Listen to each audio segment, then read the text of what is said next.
नमस्कार विद्यार्थियों, हम पढ़ रहे हैं एमए फाइनल का पंचम प्रश्न पत्र जिसका नाम है प्राचीन संस्कृत साहित्य। ये परीक्षा विद्यार्थियों 28 अगस्त को होने वाली है। इस परीक्षा को जब आप देखेंगे तो इसमें जो महाकाव्य है शिशुपाल वधम, और उसमें जो हम पढ़ रहे थे वो क्या पढ़ रहे थे, नारद मुनि स्वर्गलोक से भगवान श्री कृष्ण के पास द्वारका में आते हैं। तो उस समय जब भगवान श्री कृष्ण ने नारद मुनि को देखा तो उसी प्रसंग में हम इसको आगे पढ़ रहे थे। अब नारद मुनि का वर्णन चल रहा था और यहाँ इन श्लोकों में भी नारद मुनि का वर्णन है विद्यार्थियों। देखिए क्या कहते हैं। पहला श्लोक है, ये 12वां श्लोक है। देखिए क्या कहते हैं कि पतत पतंग प्रतिमा तपो निधि पुरो अस्य यावन्न भुवि व्यलीयत गिरेह तड़ित्वानि तावत उच्चकैः जवेन पीठाद उत्तिष्ठत अच्युतः। देखिए कि जब नारद मुनि स्वर्गलोक से पृथ्वीलोक की तरफ आ रहे थे तब क्या होता है कि नारद मुनि को पृथ्वीलोक पर आता हुआ देख करके भगवान श्री कृष्ण अपने आसन से खड़े हो गए। और इसमें जब भगवान श्री कृष्ण आसन से खड़े हो गए तो इसमें जो वर्णन किया है आसन से खड़े होने का, तो इसमें क्या किया है, उत्प्रेक्षा की गई है। किसके साथ की गई है कि भगवान श्री कृष्ण आसन से उसी प्रकार खड़े हो गए जिस प्रकार से एक बादल पर्वत से उठता है। अब देखिए जब आप पढ़ेंगे तो देखिए पतत का तात्पर्य होता है उतरते हुए। वैसे पत धातु गिरने अर्थ में होती है, लेकिन तो गिर तो नहीं रहे थे नारद मुनि, क्या कर रहे थे, आकाश से उतर रहे थे।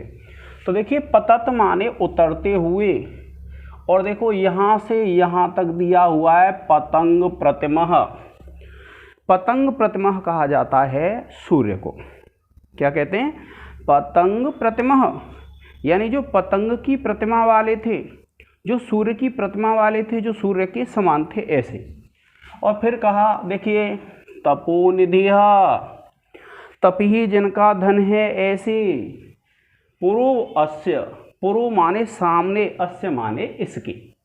तो यहाँ जो अस्य आया है विद्यार्थियों वो किसके लिए आया है, भगवान श्री कृष्ण के लिए आया है। तो क्या कहा कि पुरो अस्य, यानी अस्य माने इसके सामने, पुरः सामने, यावत न, यावत कहते हैं जब तक, न माने नहीं, व्यलीयत, व्यलीयत कहते हैं उतरे, यानी उनका अवतीर्ण नहीं हुआ, उतरे नहीं। कब तक, जब तक वे भगवान श्री कृष्ण के सामने नहीं उतरे। और फिर क्या कहते हैं, अब देखिए क्योंकि नारद मुनि स्वर्गलोक से आ रहे थे। अब देखो फिर क्या कहते हैं, गिरेह तड़ित्वानेव, गिरेह माने पर्वत से, तड़ित्वान कहते हैं विद्यार्थियों बादल को, मेघ को। तो क्या कहा, गिरेह तड़ित्वानेव, बादल जिस प्रकार से पर्वत से उठता है उसके समान,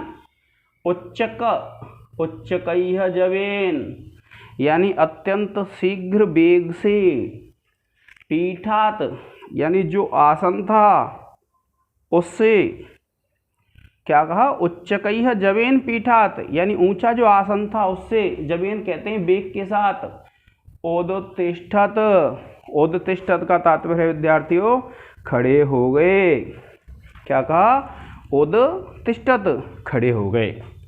यानी जब नारद मुनि पृथ्वीलोक की तरफ आ रहे थे तो नारद मुनि को देख करके वे जो भगवान श्री कृष्ण हैं, जब तक नारद मुनि ऊपर से नीचे नहीं उतरे तब तक वे अपने आसन से, जो ऊंचा आसन था उससे वेग से खड़े हो गए। देखो दोबारा देख लीजिए कि पतत, पतत माने उतरते हुए, पतंग प्रतिमा, पतंग कहते हैं सूर्य को, यानी सूर्य की जो प्रतिमा वाले थे ऐसे जो नारद मुनि थे, कि पतत माने उतरते हुए, पतंग प्रतिमा यानी जो सूर्य की उपमा वाले, जो सूर्य के समान दिखाई दे रहे थे, तेजस्वी थे, तपोनिधि, तप ही जिनका निधि था ऐसे, ये नारद मुनि के लिए आया तपोनिधि।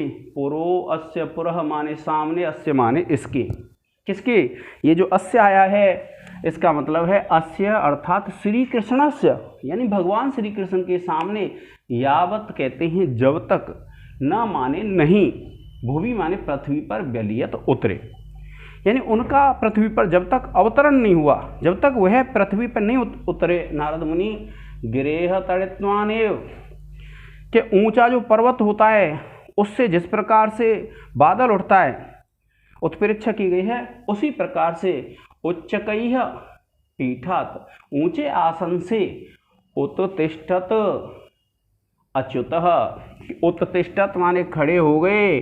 और ये जो अच्युत शब्द आया है वह किसके लिए आया विद्यार्थियों? भगवान श्री कृष्ण के लिए। क्या कहा कि वह जो भगवान श्री कृष्ण हैं उस ऊंचे आसन से खड़े हो गए। तो आजकल जो परीक्षा हो रही हैं, जैसे आप कंपटीशन देंगे, कोई भी परीक्षा देंगे, तो उसमें क्या इस तरीके के प्रश्न पूछे जा रहे हैं कि ये शब्द किसके लिए आया है, तो आप बड़ा गहनता से अध्ययन करें विद्यार्थी।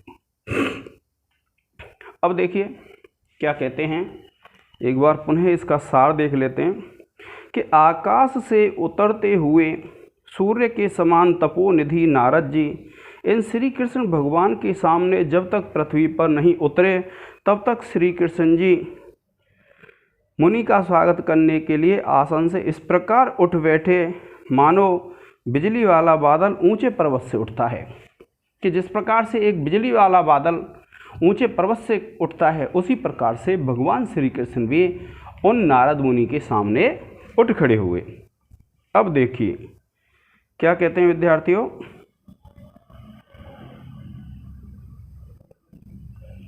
अब जब आप संदर्भ लिखेंगे, मैंने बता दिया है, तो आप लिख देंगे कि प्रस्तुत श्लोक कवि माघ विरचित शिशुपाल वधम के प्रथम सर्ग से अवतरित है, इतना तो आपको संदर्भ लिखना है।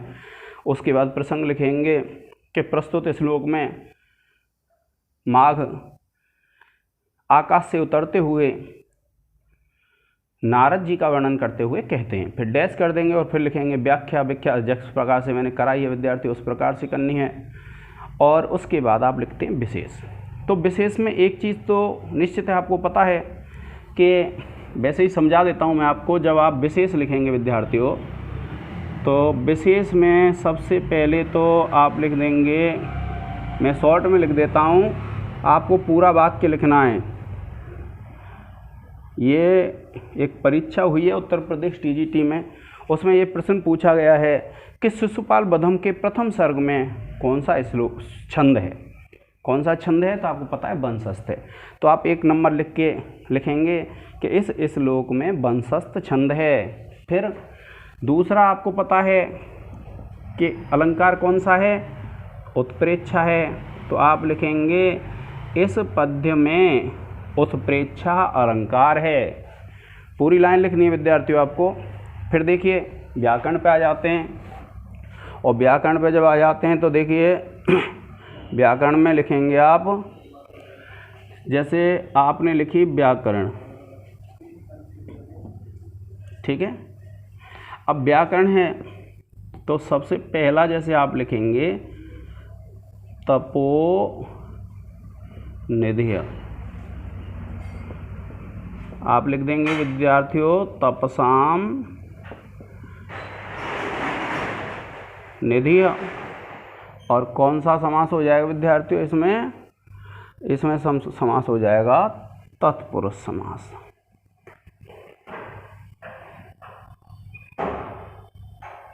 इसके बाद आप दूसरी व्याकरण टिप्पणी लिख लेंगे।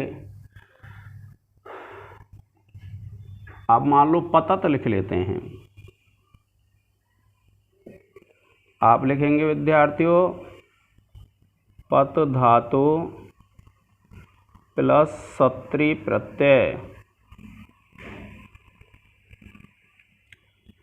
फिर है देखिए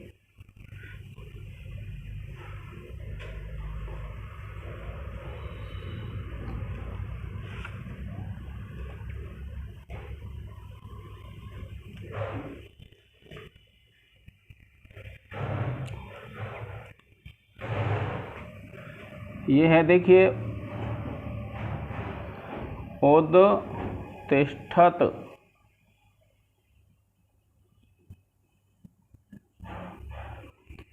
आप लिखेंगे उत उपसर्ग स्था धातु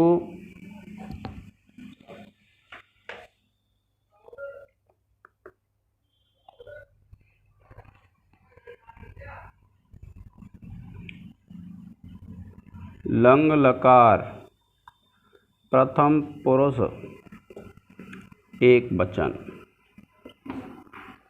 अब देखिए, फिर आप देखेंगे चौथी व्याकरण टिप्पणी है।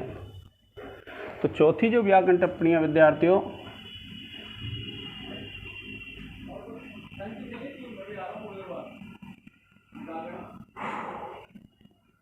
आप किसको कर सकते हैं, पुरोवस्य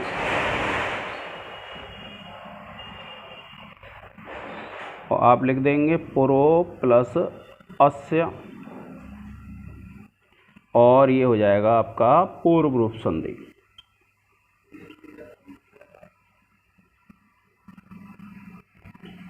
ठीक है, आप इसका एक स्क्रीनशॉट ले लें।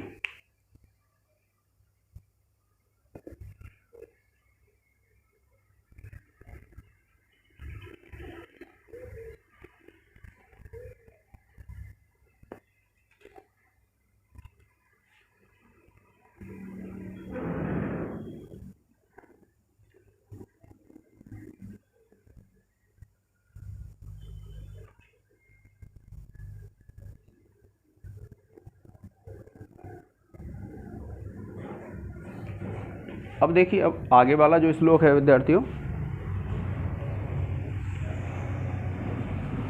आगे वाला है अथ प्रयत्नोन्नमेतानाम फणय्य अर्धते कथंचित फणिनाम गणय्य अधः न्यधायिषाताम अभिदेवकी सुतम सुतेन धातुश्चरणौ भुवस्तले। इसमें श्लोक में क्या है कि जो नारद मुनि का अवतरण होता है पृथ्वी लोक पर, तो जब वे भूमि पे पैर रखते हैं तो उसका वर्णन है इसमें। तो प्रसंग आप लिखेंगे, आप लिख देंगे कि पृथ्वी पर, आप लिखेंगे इस पद्य में माघ पृथ्वी पर, नारद मुनि का पृथ्वी पर पैर रखने का वर्णन है, इस प्रकार से आप लिख देंगे। फिर देखिए क्या कहते हैं, अथ माने इसके बाद, किसके बाद, जब भगवान श्री कृष्ण खड़े हो गए उसके बाद क्या हुआ, प्रयत्न, प्रयत्न कहते हैं प्रयत्न पूर्वक, उन्नमित माने ऊपर उठाए हुए, आननम, आनन कहते हैं मुख, उन्नमित आननम, अनमत फणय्य, अनमत कहते हैं झुकते हुए, फणय्य माने फनों के द्वारा, धृते धारण करने पर, कथनचित कैसे भी, फणिनाम कहते हैं सर्पों के, सांपों के, गणय्य गणों के द्वारा, अधः कहते हैं नीचे यानी पाताल लोक में। क्योंकि जो पृथ्वी है, पृथ्वी क्या है, ऐसा माना जाता है, भारतीय साहित्य कहता है कि हमारी जो पृथ्वी है वो सर्प के फनों पर टिकी हुई है, सांप के फन पे है हमारी पृथ्वी, ऐसा हमारा धर्मशास्त्र मानता है।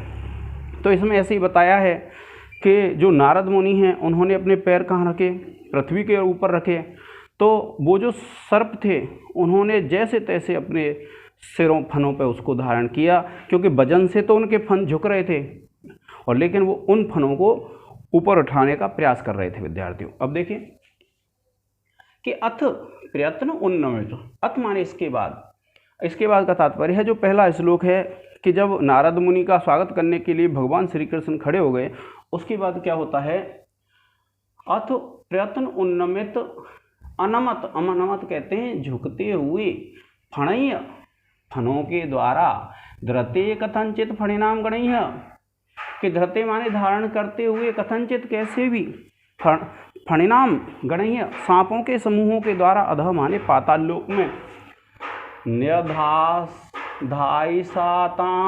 अभिदेवकी सुतम, न्यधायिषाताम यानी रखे, अभी, अभी कहते हैं सामने, देवकी सुतम देवकी के पुत्र के, सुतेन, सुतेन माने पुत्र के द्वारा, धातु, धातु कहते हैं ब्रह्मा को, यानी ब्रह्मा के पुत्र के द्वारा यानी नारद मुनि के द्वारा, चरणों अपने दोनों चरण, भुवस्तले भूमि के तल पर।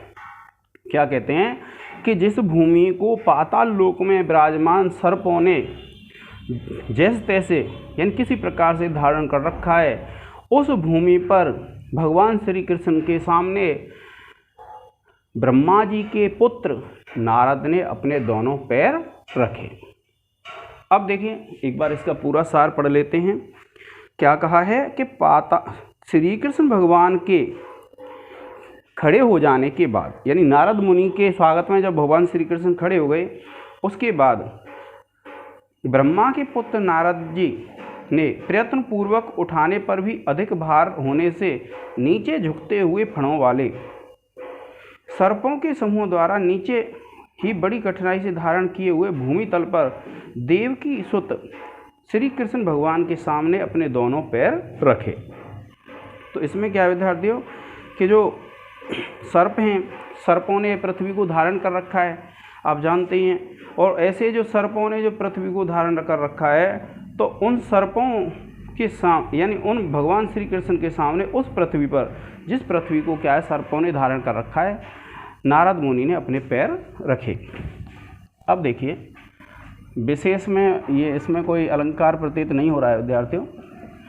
अब इसमें जब हम 13वां जो है उसकी व्याकरण टिप्पणी देखेंगे तो देखिए गणैः अधः, जैसे आप पहली टिप्पणी लिख देंगे गणैरधः, तो आप लिखेंगे गणैः प्लस अधः, और आप लिख देंगे इसमें विसर्ग संधि। इसके बाद दूसरा है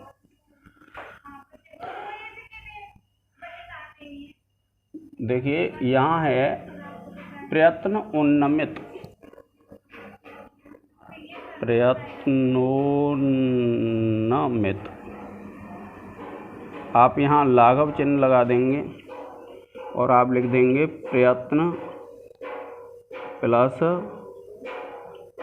उन्नमित, और यहाँ हो जाएगी गुण संधि। फिर है तीसरा,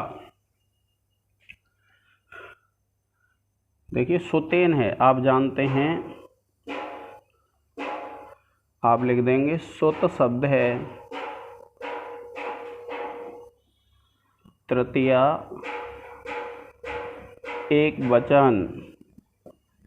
चौथा है विद्यार्थियों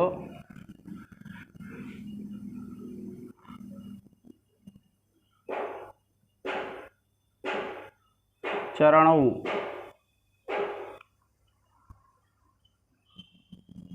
आप लिखेंगे चरण शब्द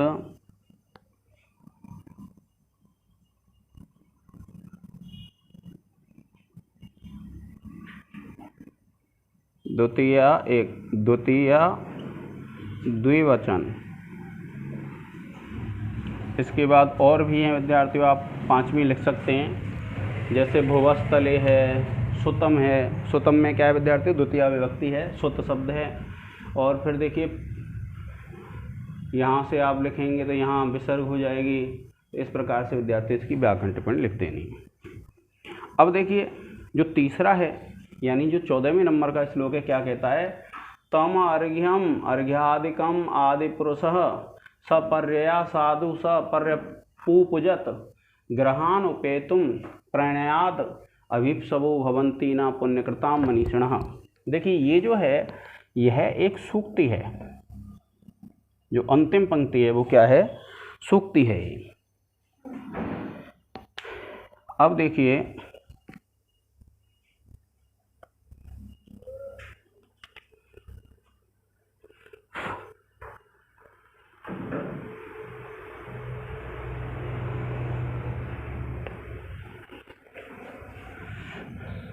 कि तम माने उसको, किसको, जो नारद मुनि थे। और अर्घ्यम कहते हैं जो अर्घ्य के योग्य थे, जो पूजा के योग्य थे।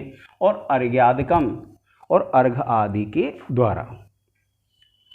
आदि पुरुष, आदि पुरुष किसको बोला जाता है, भगवान विष्णु को, यानी भगवान श्री कृष्ण। सपर्या साधु, यानी अच्छी तरह से सेवा के द्वारा।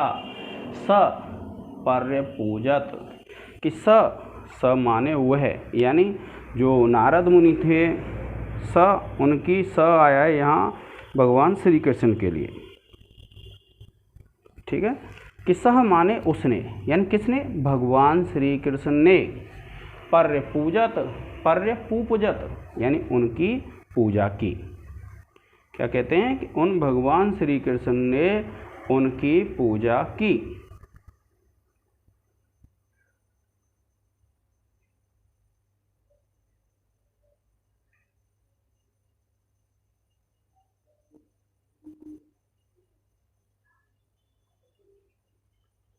देखिए, ग्रहान उपेतुम प्रणयात अभीप्सवो भवन्ति ना अपुण्यकृताम मनीषिणः, कि ग्रहान माने घरों में, उपेतुम माने प्राप्त होने के लिए, प्रणयात प्रेम से, अभीप्सवो भवन्ति इच्छा करती हैं, ना पुण्यकृताम मनीषिणः कि न अपुण्यकृताम मनीषिणः, कि ऐसा नहीं है कि जो पुण्य करने वाले हैं उनके यहाँ प्रेम से जो मनीषी लोग हैं वे आने की इच्छा नहीं करते हैं। इसका मतलब क्या है कि वे निश्चित रूप से उनके यहाँ आने की इच्छा करते हैं। ये जो अंतिम है विद्यार्थी, ये वाली पंक्ति, पूरी पंक्ति वह क्या है, एक सूक्ति है। और जहाँ पर सूक्ति होती है वहाँ पर कौन सा अलंकार होता है? देखिए कि तम अर्घ्यम अर्घ्यादिकम, तम माने उसको, नारद मुनि को, अर्घ्यम जो पूजनीय थे, अर्घ्यादिकम जो अर्घ आदि सामग्री होती है उसके द्वारा, आदि पुरुष सह, ये जो सह है वो किसके साथ आ जाएगा? भगवान श्री कृष्ण के साथ। तो आदि पुरुष सह, कि जो आदि पुरुष थे उन्होंने सपर्या साधु यानी अच्छी तरह से सेवा भाव से पर्य पूजत उनकी पूजा की। और ग्रहान उपेतुम प्रणयात अभीप्सवो भवन्ति न पुण्यकृताम मनीषिणः, कि जो पुण्य करने वाले व्यक्ति होते हैं उनके यहाँ प्रेम से जो मनीषी व्यक्ति आना चाहते हैं। अब देखिए, ये 14वां है विद्यार्थियों। तो देखिए, जब आप इसमें लिखेंगे तो दूसरी, पहली पंक्ति तो लिख देंगे आप, इस पद्य में क्या है? वंशज छंद है। फिर आप लिख देंगे इस पद्य में अर्थांतर न्यास अलंकार है। आप इसको पूरी लाइन बना के लिखेंगे, कहीं शॉर्ट में ऐसे लिख देंगे जैसे मैंने लिखा है, ऐसे नहीं लिखना है विद्यार्थियों। कैसे लिखना है? आपको पूरी लाइन बना के लिखना है। अब देखो, इसकी बात है, आप लिखेंगे व्याकरण टिप्पणी। व्याकरण टिप्पणी में है, देखिए उपेतुम है, पहली क्या ले लेते हैं हम? उपेतुम।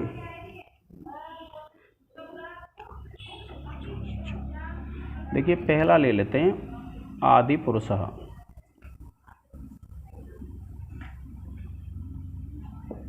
आप लिखेंगे आदिश्चासौ पुरुषः। ये हो जाएगा विद्यार्थियों आपका कर्मधारय समास। ठीक है। इसके बाद दूसरा है, देखिए भवन्ति है, आप लिख लेंगे भू धातु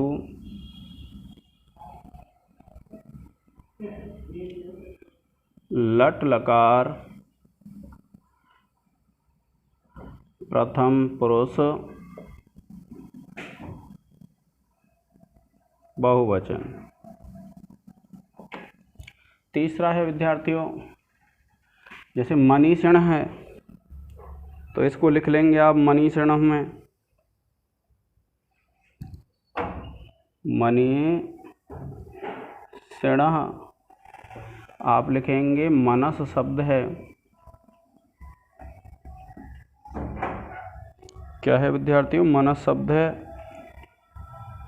ईश धातु है और ऋणी प्रत्यय है। और चौथा है, चौथे में आप लिख लेंगे जैसे उपेतुम है,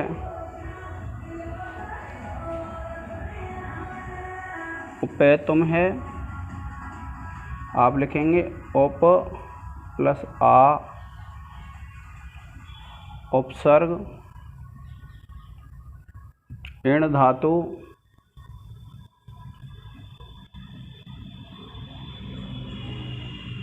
तुमुन प्रत्यय।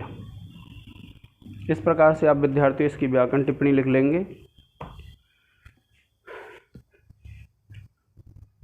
आज के इस लेक्चर में विद्यार्थी इतना ही। धन्यवाद।